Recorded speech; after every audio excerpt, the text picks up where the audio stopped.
नमस्कार, हमारा नाम है समरीन और आपने देखना शुरू कर दिया है खबर अनफिल्टर्ड। देखिए, आप अच्छी तरीके से जानते हैं कि बांकीपुर हॉट सीट बना हुआ है और बांकीपुर उपचुनाव के तारीखों का ऐलान भी हो चुका है। 30 तारीख को वोटिंग होगी और 3 तारीख को पता चल जाएगा कि आखिर इस बार बांकीपुर किसका होगा। लेकिन आपको बता दें कि लगातार आपको खबर अनफिल्टर्ड बांकीपुर की खबरें भी बता रहा है और लोगों का मिजाज क्या है ये भी हम आपको मुसलसल दिखा रहे हैं। लेकिन ऐसे में अब सबसे बड़ा सवाल यही बना हुआ है कि आखिर बांकीपुर का समीकरण क्या कुछ कह रहा है और किसका पलड़ा भारी दिखाई दे रहा है। सब कुछ हम आपको इस वीडियो में डिकोड करके बताएंगे। तो एक बार फिर से इस मुद्दे पर सीधी बातचीत करने के लिए हमारे साथ सीनियर जर्नलिस्ट चंदन जी हैं। सबसे पहले बहुत शुक्रिया आपका। नमस्कार, धन्यवाद समरीन। नमस्ते। सबसे पहले तो हम आपसे जानना चाहेंगे, क्योंकि हम लोग लगातार चर्चा कर रहे हैं और चर्चा कर रहे हैं बांकीपुर की, और आपने देखा है कि बांकीपुर उपचुनाव के तारीखों का ऐलान हो चुका है। आपको नहीं लगता है कि तारीखों का ऐलान कुछ ज़्यादा जल्दी हो गया? हाँ, जल्दी हो गया। जल्दी हो गया। हाँ, जल्दी हो गया, लेकिन इसमें सवाल यही है कि क्यों हुआ। बिल्कुल, नहीं बिल्कुल जी। तो इसके पीछे एक नहीं कई कारण हैं। नेशनल भी रीज़न है और क्षेत्रीय तो हैं ही। तो पहले नेशनल समझते हैं, फिर क्षेत्रीय आएंगे कि आखिर बांकीपुर में क्या कैसे। नेशनल में दो चीज़ें हैं। एक चीज़ जो अभी ईरान के साथ जो अभी युद्ध हुआ, किसका? इजराइल और अमेरिका का। और उससे क्या हुआ? उससे क्रूड ऑयल की दिक्कतें आई और उससे फिर क्या हुआ? चीज़ें महंगी हुई, मतलब महंगाई में वृद्धि हुई। महंगाई में वृद्धि हुई तो इसका भी असर है। हाँ, ये अभी जो असर दिखा ये ऊपरी असर था कि पेट्रोल के दाम बढ़े, सब्जी की दाम के दाम बढ़ गए, खाने वाली चीज़ें की दूध के दाम बढ़ गए, खाने वाली जो चीज़ें हैं उसकी कीमत बढ़ गई। तो ये सब चीज़ जो है ये हल्की हुई। मतलब क्या था कि ऊपर से नीचे अब आ रहा असर इसका। ठीक है, महंगाई है ये सबको एहसास है। लेकिन अब क्या है कि जैसे किसी भी गाड़ी के भाड़े अगर बढ़े तो हर चीज़ के दाम बढ़ेंगे। तो हर चीज़ के दाम नहीं, कुछ चीज़ों के दाम बढ़े थे। जब हर चीज़ के दाम बढ़ेंगे तो उसकी प्रतिक्रिया भी होगी ना। तो इसकी वजह युद्ध, जो 3 देशों के बीच युद्ध हुआ, खैर वो सुलझता हुआ नज़र आ रहा है, लेकिन पूरी तरह से नहीं कह सकते। अभी भी कई सारी अड़चनें हैं। तो खैर उसमें नहीं जाएंगे, नहीं तो मुद्दा हमारा ब्रॉड हो जाएगा। लेकिन असर तो समझना पड़ेगा कि आखिर क्या हुआ कि जो चुनाव अक्टूबर में होने वाला था वो जुलाई में क्यों नहीं। तो ये असर क्या हो गया? युद्ध, महंगाई। ठीक है, और महंगाई डाइन खाए जात है। कोई भूला नहीं है इस गाने को, सबको याद है। हाँ, तो ये तो पहला कारण, ये पहला कारण। दूसरा कारण राम मंदिर, जो अभी चढ़ावा चोरी, दान चोरी, और अब यह बात किसी छुपी हुई नहीं है, लोग गुनाहगार हैं। तो ये बात भी अभी ऊपरी सतह पर है, मतलब ज़मीन तक नहीं पहुंची है। ज़मीन तक जब पहुंचेगी और मतलब दोनों चीज़ को समझना होगा। क्या? चाहे महंगाई हो या राम मंदिर का मुद्दा हो, चढ़ावा चोरी का मुद्दा हो, ये अभी ऊपरी सतह पर है। जब अंतिम व्यक्ति तक पहुंच जाएगी ये बात, तो भाजपा को मुश्किलों का सामना करना पड़ेगा। ठीक है, एक ये दूसरा ये महत्वपूर्ण कारण है। हाँ, ये महत्वपूर्ण कारण हो गया ना कि अगर ऐसे होता है तो क्या होगा? अगर इसका असर होगा व्यापक तो मुश्किल हो जाएगा भाजपा के लिए। ठीक है समरीन, यहीं पे एक चीज़ और बता देते हैं, चूँकि चुनाव का जिक्र हम लोग कर रहे हैं। तो उत्तर प्रदेश का मतलब 7 राज्यों के चुनाव होने वाले हैं और हो सकता है कि समय से पहले चुनाव हो जाए। समय से पहले चुनाव हो जाए? हाँ, मतलब उन राज्यों में भी। ठीक है, क्योंकि भाजपा नहीं चाहती कि महंगाई का असर जो है ज़मीन तक पहुंच जाए। भाजपा यह नहीं चाहती है कि राम मंदिर का जो मुद्दा है वो एकदम वो अभी ऊपरी सतह पर है। अभी बौखलाहट जनता में नहीं शुरू हुई है। अब तो थोड़ी बहुत जो मीडिया में जो बात है उससे जो लोग जो पढ़ रहे हैं, सुन रहे हैं। अच्छा, मीडिया में भी क्या होता है, मीडिया में भी जब बात शुरू होती है, मतलब जब खबरें में कोई भी चीज़ आती है तो उसको ज़मीन पर उतरते उतरते और लोगों तक पहुंचते पहुंचते समय लगता है। पहुंचने के बाद दिमाग में जो दिमागी जो असर है, किसको, जो खेत में काम करते हैं, जो रिक्शा चलाते हैं, जो मजदूरी करते हैं समरीन, वैसे लोगों को चीज़ों को समझने में थोड़ा वक्त लगता है। मतलब यह कहे कि परसेप्शन बनने में थोड़ा टाइम लगता है। तो भाजपा इस बात को भली भांति जानती है, इसलिए जो है भाजपा परसेप्शन बनने से पहले ही घोषणा। हाँ, इसीलिए ये चुनाव जो है, क्या ये प्रशांत किशोर का भी इफेक्ट है? अब तो हम लोग बिहार आ रहे तो नेशनल तरीके से समझा रहे थे कि जो दर्शक होंगे खबर अनफिल्टर्ड के, वो समझ जाएंगे कि आगे क्या सियासत हो सकती है देश में। और उसके लिए लिटमस टेस्ट जो है पटना का बांकीपुर विधानसभा सीट है, और इससे बहुत चीज़ें हो सकती है। अब हम यहाँ पे आते हैं, कहाँ पर, बिहार आते हैं।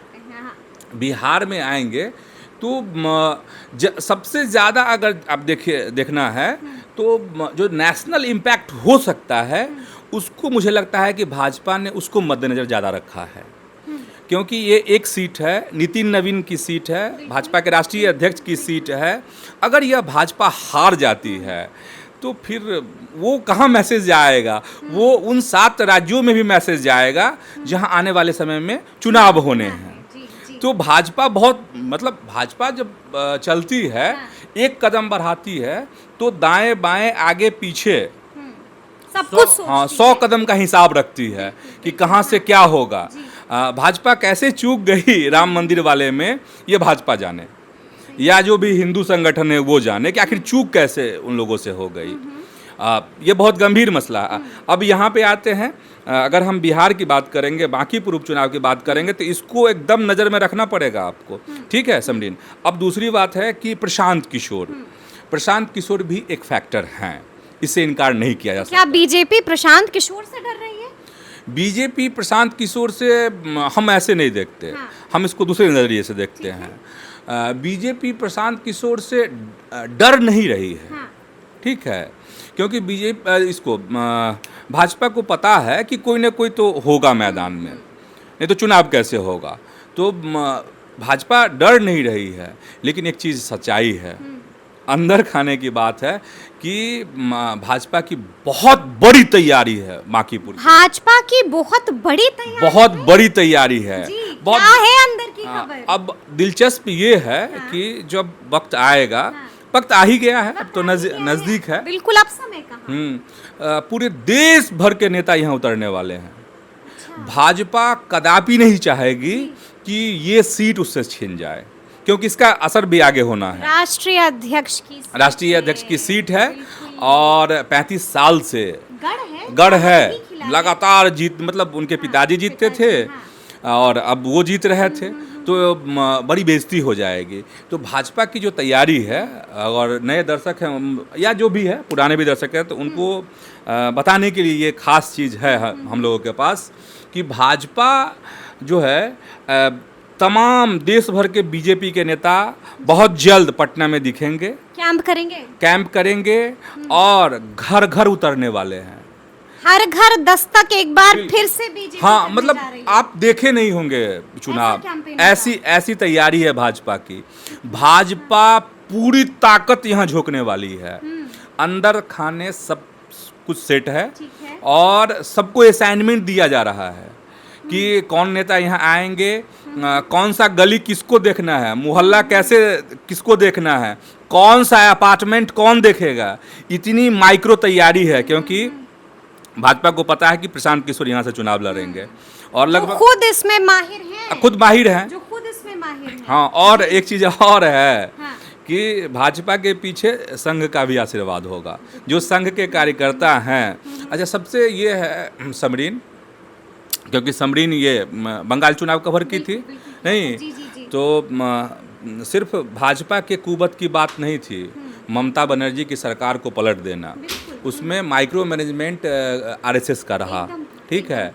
और वहाँ कैसे काम किया गया, वहाँ काम किया गया कि आपको एक एक घर की जिम्मेदारी दी गई, एक एक कार्यकर्ता को, जैसे आप इस किसी खास जगह बैठी हैं और ये जो बिल्डिंग है, इस बिल्डिंग में जितने घर हैं इसके पीछे 2-3 लोगों को लगाया गया था बंगाल में, और ठीक यहीं पटना में भी होने वाला है। और हर घर में जो है, चूंकि एक ही जगह उपचुनाव होना है तो बहुत ज़्यादा है नहीं, सारे कार्यकर्ता जो हैं यहाँ पर उतरेंगे। तो एक तो ये बात हो गई। और माइक्रो मैनेजमेंट जो घर से निकालने वाली बात होती है, सच कहें भाजपा के कार्यकर्ता में भी इतना हुनर नहीं है कि घर से वोटरों को निकाल ले। उसके लिए संघ के लोगों को लगाया जाता है, आरएसएस को लगाया आरएसएस, जाता यस, है। जी, क्योंकि जी, उनकी जी, पहुंच जो है घर तक होती है। बिल्कुल ठीक है। हाँ, और वो जब लगते हैं तो चमत्कारिक परिणाम होता है, और इसका परिणाम अभी लोग बंगाल में देख ही चुके हैं। तो कुछ इस तरह के दृश्य, इस तरह की तस्वीर जो है बहुत जल्द मतलब ये है दिखेगी। और अगर कोई भूल में होगा, या प्रशांत किशोर समझ रहे होंगे कि हमने अपने बंदे को उतार दिया 2 महीना पहले से, 3 महीना पहले से, तो हम अभी सबसे बड़े बाजीगर हैं, ये नहीं है। भाजपा मौन तैयारी कर रही है, 2-4 दिन में ये चीज़ें दिख जाएंगी। भाजपा मौन तैयारी कर रही है, साइलेंटली तैयारी कर रही है। लेकिन इससे पहले हम आपसे थोड़ा ये भी समझना चाहेंगे कि बांकीपुर के अगर हम समीकरण की चर्चा करते हैं तो क्या कहता है बांकीपुर का समीकरण? आपका तजुर्बा अधिक है, आप कैसे देखते हैं, कैसे डिकोड करते हैं आप? नहीं, अच्छा, डिकोड करने की जो बात है उसमें समझिन ये है कि भाजपा मजबूत है। मजबूत। हाँ, माने जो जाहिर सी बात है, जो जी। वोटों के लिहाज से, जैसे 35 साल से कमल खिल रहा है। हाँ, कमल खिल रहा है। नहीं, जो जातिगत जो समीकरण है वोटों का, उसमें भाजपा भारी है, क्योंकि वहाँ पर सवर्ण की संख्या अच्छी खासी है, और इसके बाद ओबीसी भी हैं, अन्य जातियाँ भी हैं, लेकिन खासकर जो सवर्ण समाज है, जिसमें कायस्थ वाली सीट मानी जाती है, वो नितिन नवीन कायस्थ। कायस्थ तो नाराज चल रहे हैं। कोई नाराजगी नहीं है, नाराजगी नहीं है। ना, ये सब देखने और कहने की बात है। ये नाटक नौटंकी अभी कायस्थ के नेता तमाम कर रहे हैं, ताकि ये सीट किसी दूसरी जाति के पाले में ना चला जाए, ठीक वैसे ही जैसे कुम्हरार वाली सीट चली गई। ठीक है, तो ये सब नाटक नौटंकी है। और जो नाम फाइनल हुआ है, नाम फाइनल हुआ है कि बीजेपी के तरफ से मैदान में पहलवान कौन होगा? नाम जो है 2-3 नाम आ रहे हैं, फाइनल अभी नहीं हुआ है। 2-3 में जैसे एक बार हम और चर्चा किए थे, तो उसमें आशीष सिन्हा का नाम, फिर अब नील रत्न घोष, उनका भी जिक्र आ रहा है कि इनके नितिन नवीन के पिताजी से ही उनका संबंध था, उनके भी वो राइट हैंड हुआ करते थे, इनके भी राइट हैंड हैं। तो इस तरह की बात, राइट हैंड होने से भाजपा में टिकट नहीं मिलता। ठीक है, चर्चा में हैं, और हमको लगता है कि अपने को एकदम किनारे करके रख रहे हैं। एक स्टाइल है भाजपा के कार्यकर्ताओं का कि जो लोग बोलते नहीं हैं, तो इन लोगों के बारे में चांस है कि मिल सकता है टिकट। जैसे ऋतुराज सिन्हा की चर्चा थी, तब चर्चा से वो कहीं ना कहीं ओझल होते जा रहे हैं। अब इसके पीछे भी यानी कि आप कह रहे हैं कि रेस में यही दोनों बने हुए हैं। हाँ, रेस में यही दोनों बने हुए हैं, लेकिन आशीष सिन्हा को टिकट मिलेगा कि नहीं, मुझे संशय लगता है। संशय लग रहा है, क्योंकि अच्छा, कड़वी बात कड़वी बात ये है कि आशीष सिन्हा में इतना अगर हुनर रहता तो कुम्हरार वाली सीट ले लेते, पिताजी वाली। ठीक है, बात समझ रहे हैं ना? और तो ये मुझे लगता है कि कठिन है। अगर आशीष सिन्हा को टिकट मिलता है तो ये चमत्कार है। ये चमत्कार है, यानी कि आप यही कह रहे हैं कि आगे चल रहे हैं नील रत्न घोष।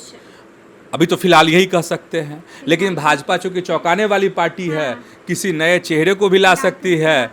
अब कायस्थ की बात है, और कायस्थ जो ऐसे जातिगत जो नेता होते हैं, वो दबाव बना रहे हैं कि कायस्थों से कहीं सीट नहीं छिन जाए कुम्हरार की तरह, इसीलिए सब अपना अलग अलग तरह के बयान दे रहे हैं। कोई कहीं नहीं जाने वाला है। ठीक है, कायस्थ जो है कायस्थ को ही वोट करेगा। और ये भी जान जाइए, अगर परिस्थिति ठीक ठाक रहती है, अगर ऐसा कुछ नहीं हुआ, तो कायस्थ दूसरे को वोट भी नहीं देंगे, चाहे उनकी जात के हो चाहे नहीं हो। इसका प्रमाण है पटना की सीट, कुम्हरार वाली सीट, कायस्थों ने वोट दिए कि नहीं। और कड़वी बात कह दें, कड़वी बात ये है कि कायस्थ तो हैं, ठीक है, वोटर हैं, संख्या में हम लोग बता देते हैं, लेकिन कायस्थों को एक बात और समझनी होगी कि उनके वोटर सब पटना में हैं, कोई लंदन में है, कोई अमेरिका में है, कोई मुंबई में है, कोई दिल्ली में है, कोई हैदराबाद में है, ठीक है। और ये इस समाज के जो वोटर हैं वो वोट देने के लिए नहीं आते हैं, अगर हैं तो दे दिए, कई बार तो रहते भी हैं तो पिकनिक मनाते हैं, वोट देने नहीं जाते हैं। तो वोट करता कौन है? कुम्हरार में किसने वोट किया 2025 के चुनाव में? भूमिहारों ने, ब्राह्मणों ने, वैश्यों ने वोट किया है। कितने ऐसे घर हैं, बहुत मज़ेदार हो सकता है, इस पे स्टोरी की जा सकती है समरीन, कि घर तो है, कायस्थ के घर हैं, उसमें 2 वोटर हैं, 5, अगर परिवार में 7 लोग हैं तो 5 लोग बाहर हैं, नाम है यहाँ पर, ठीक है। तो फिर वोट, तो आप मतलब जमीनी सच्चाई को भी समझना जरूरी है कि कायस्थ एक परसेप्शन बना हुआ है, कायस्थ वोट जो है वैसे भी कर रहे हैं।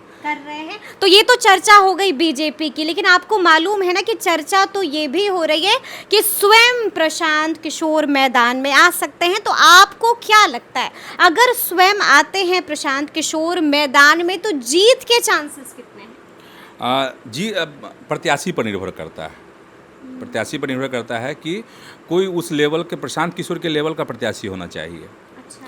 अगर भाजपा लेवल का अगर प्रत्याशी नहीं देती है तो भाजपा से हो सकता है कि चूक हो जाए। क्या बात कर रहे हैं, भाजपा से चूक हो सकती है? चूक हो सकती है। प्रशांत किशोर जीत सकते हैं? हाँ, जीत सकते हैं, इसलिए कि परिस्थिति को भी समझनी होगी। प्रशांत किशोर क्या कर रहे हैं अभी? इमोशनल ब्लैकमेल कर रहे हैं प्रशांत किशोर। और जब चुनावी राजनीति होती है, जब वोटों का गणित बैठता है तो उसमें इमोशंस का बहुत इम्पोर्टेंस होता है। अब क्या है कि 2 ऐसे उदाहरण हैं जो अपने दर्शक समझ जाएंगे। पहला उदाहरण ये है कि प्रशांत किशोर जो इन दोनों कहीं भी कुछ कह रहे हैं, चाहे मीडिया वाइट हो या कहीं कुछ कहना हो, संबोधन करना हो, तो क्या कह रहे हैं, या लोगों के बीच में चर्चा करनी हो तो क्या कहते हैं? नीतीश को लाते हैं बीच में, नीतीश को लाते हैं और कहते हैं, और नीतीश को ला कर क्या करते हैं? नीतीश का जो गवर्नेंस था, ठीक है, और सम्राट की जो सरकार है उसकी तुलना करते हैं और कहते हैं, भड़काते हैं लोगों को, कहते हैं अच्छा इसी के लिए वोट दिए थे एनडीए को, आप तो वोट दिए थे नीतीश कुमार मुख्यमंत्री बने ना, बिहार का मुख्यमंत्री कौन है अभी? ठीक है, विकास हो रहा है ना, मतलब कितना तुलनात्मक कर देते हैं, लोगों के सामने एक सवाल खड़ा करके छोड़ देते हैं, ठीक है। तो एक ये इमोशन, ये बातें अपील कर रही हैं लोगों को, स्वाभाविक है। कहते भी है ना कि किसी झूठ को अगर 100 बार कहा जाए तो वह सच साबित हो जाता है। तो ये तो थ्योरी है और उसका अप्लाई कर रहे हैं प्रशांत किशोर। इसमें मतलब रणनीति के मामले में तो माहिर है ना। एक ये हो गया समरीन, और उससे गंभीर बात मैं करने जा रहा, मैं गंभीर बात ये करने जा रहा कि भरत तिवारी, भरत भूषण, हाँ भरत भूषण तिवारी, उस मामले में प्रशांत किशोर ने बाजी मार ली। मतलब जाकर परिजनों से मिलकर, अपनी सांत्वना देकर, श्रद्धांजलि देकर, और उसको वो भी एक बड़ा इमोशन है अभी। और जो चीज़ें हैं, मैं जो कह रहा था कि लोकल जो कारण, ये मुद्दा हावी बनेगा इस बार बिल्कुल, क्योंकि मैं मिथिला का रहने वाला और मैं मिथिला से भी जस्ट आ रहा हूँ, और वहाँ मैं गांव में समझने की कोशिश कर रहा था, चौक चौराहों पे समझने की कोशिश कर रहा था कि हर समाज, हर तबके के लोग भरत भूषण तिवारी का जो एनकाउंटर का जो मामला था उसको लेकर बहुत एनवाइड है। सम्राट सरकार से अनॉयड है, नाराज हैं लोग, एकदम बिल्कुल एनवाइड हैं, एक जाति विशेष को छोड़कर। ठीक है, हाँ बिल्कुल, एक जाति विशेष के लोग हैं जो आंख बंद किए हुए हैं और कह रहे हैं कि नहीं ठीक है। लेकिन एक कोई जाति क्या कर सकता है? एक कोई जाति सरकार नहीं बना सकती है, कई एक जातियों का समूह चाहिए सरकार बनाने के लिए, ठीक है। और अगर बांकीपुर ही जीतना है तो सभी जातियों का आपको साथ मिलना, वोट मिलना चाहिए। तो भरत भूषण तिवारी वाला जो मामला है, वो जो तात्कालिक मामला हावी रहेगा। नीट छात्रा का मामला हावी रहेगा। नीट छात्रा का जो मामला है वो अभी जो अगर आप देखते हैं तो कैंपेन से भी अगर आप देखते हैं तो जो अभी प्रशांत किशोर का कैंपेन चल रहा है गली मोहल्लों में, उसमें लगता है कि वो भी इसको अंडरलाइन नहीं कर रहा है। अंडरलाइन क्या कर रहा है? ज़रा उसको समझना पड़ेगा। हो सकता है कि प्रशांत किशोर समरीन के इस वीडियो को देखने के बाद करने लगे तो बात अलग है। और वो क्या अंडरलाइन कर रहा है, जो कैंपेन चल रहा है, मैं बहुत गौर से देख रहा हूँ उस कैंपेन को। उसमें गली मोहल्ले में उनके लोग जाते हैं, उनके कार्यकर्ता, लोग क्यों कहें, कार्यकर्ता, उनके पार्टी के कार्यकर्ता जाते हैं और यही अपने भाषणों में कह रहे हैं कि देखिए यही 35 साल की जिम्मेदारी है और 35 साल में विकास क्या हुआ है। एक चीज़ कहें, भाजपा का राष्ट्रीय अध्यक्ष की सीट है ये, लेकिन सच्चाई तो कहनी पड़ेगी। क्या है सच्चाई? हाँ, राष्ट्रीय अध्यक्ष हैं तो हैं। नहीं, राष्ट्रीय अध्यक्ष भी अपने घर में, हम भी अपने घर में। काम हुआ है कि नहीं बांकीपुर? बांकीपुर के लोगों से भी आपने बात की? नहीं, जो काम होना चाहिए वो काम नहीं हुआ है। काम नहीं हुआ? काम नहीं। अगर काम हुआ रहता तो जनसुराज के जो कार्यकर्ता पानी दिखा रहे सड़क पर जमा हुआ, जो गंदगी दिखा, अंबार दिखा रहे, जो कूड़ों का ढेर दिखा रहे, टूटी हुई सड़कें दिखा रहे, वो कहाँ से आ गई? अगर काम हुआ रहता तो वो कहाँ से आ उनको ये कहा? एक सच्चाई है, पता नहीं क्या बीजेपी में सेटिंग गेटिंग का बड़ा खेल चलता है। यहाँ मुख्यमंत्री भी सेटिंग से बन रहे हैं और राष्ट्रीय अध्यक्ष भी सेटिंग से बन रहे हैं। क्या बात कर? हाँ, कहना पड़ेगा ना, नहीं कहेंगे तो लोग सोए रहेंगे। जैसे राम मंदिर में दानवीर सब वहाँ दान चोरी कर रहे थे, वैसे ही सोए रहेंगे ये लोग। अब नितिन नवीन के बारे में एक कड़वी सच्चाई है कि वो किदवई पूरी वाले दफ्तर में बैठे रहते थे। अगर आप लोगों से जाकर पूछिए ऑफ कैमरा, ऑन कैमरा चूंकि बहुत विराट व्यक्तित्व उनका हो चुका है, हमको लगता है बहुत लोग हिम्मत भी नहीं करेंगे बोलने के लिए, लेकिन अपन तो बोलेंगे, ठीक है। जो सच्चाई है उनको दिखाएंगे, यही ना काम है। समरीन का काम क्या? सच्चाई दिखाना, ठीक है। और समरीन के चैनल पर आए हैं तो सच्चाई बोलना भी है। तो नितिन नवीन क्या था कि वहाँ ज़्यादा अपने को स्थापित रखते थे। गली मोहल्लों में और कई विधायक हैं इसी पटना जिला के जिन्होंने ज़्यादा काम किया है और काम करने की वजह से वो राष्ट्रीय अध्यक्ष बने हैं, ऐसा नहीं है। ऐसा नहीं, ये भारी पड़ेगा। अब हम जिक्र करेंगे तेजस्वी यादव। ये सवाल है ना, बिल्कुल है। गंदगी कहाँ से दिख रही है? जनसुराज के कार्यकर्ता में देख रहा है, ये सब कहाँ से उनको कहाँ से दिख रहा है? लेकिन तेजस्वी इतना चुप क्यों है? क्या चल रहा है महागठबंधन के भीतर? इसकी भी जानकारी दीजिए। हाँ, जानकारी। अब तो राहुल गांधी 15 तारीख को आने वाले हैं। पहले था कि 11 को आने वाले थे, अब 15 को आएंगे।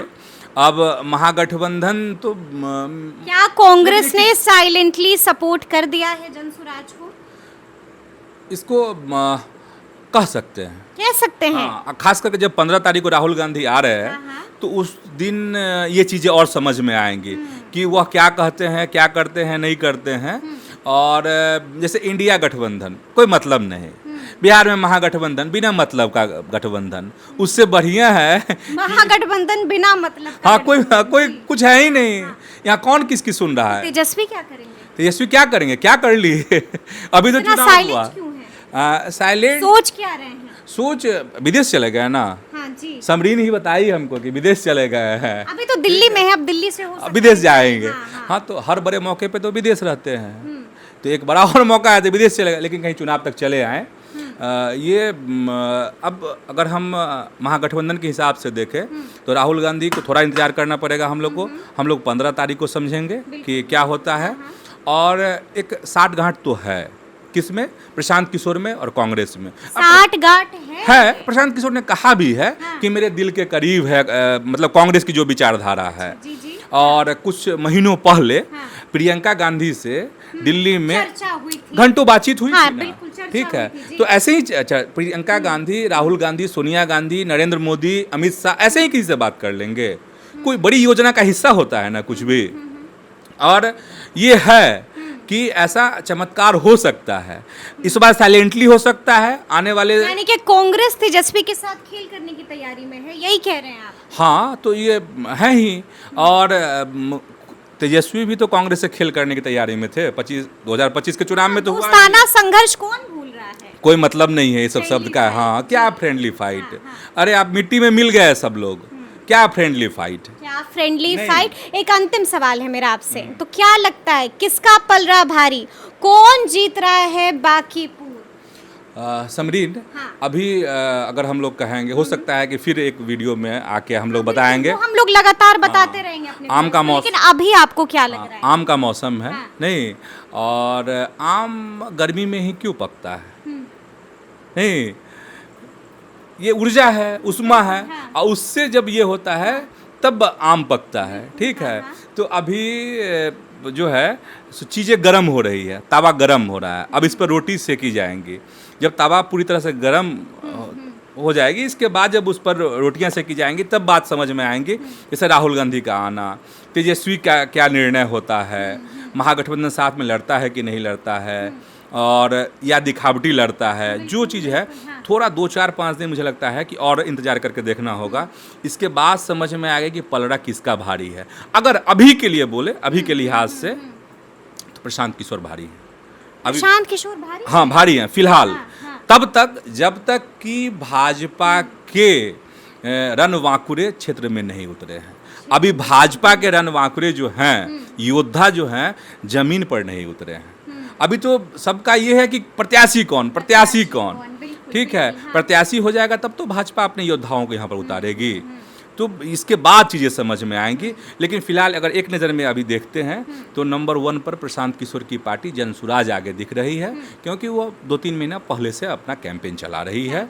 और एक आखिरी बात ये कि भरत भूषण तिवारी, हाँ, और जिस तरीके से प्रशांत किशोर ने वार शुरू किया है कि नीतीश की सरकार को सम्राट की सरकार से तुलना, अगर इन सब चीज़ों को समझाने में सफल रहे प्रशांत किशोर, तो बाजी मार सकते हैं। और अगर यहाँ बाजी मारते हैं तो इसका बहुत बड़ा असर होगा, हाँ, व्यापक असर होगा। आने वाले विधानसभा चुनाव, जो 7 राज्यों के विधानसभा चुनाव हैं, और इसीलिए बांकीपुर बहुत महत्वपूर्ण सीट है।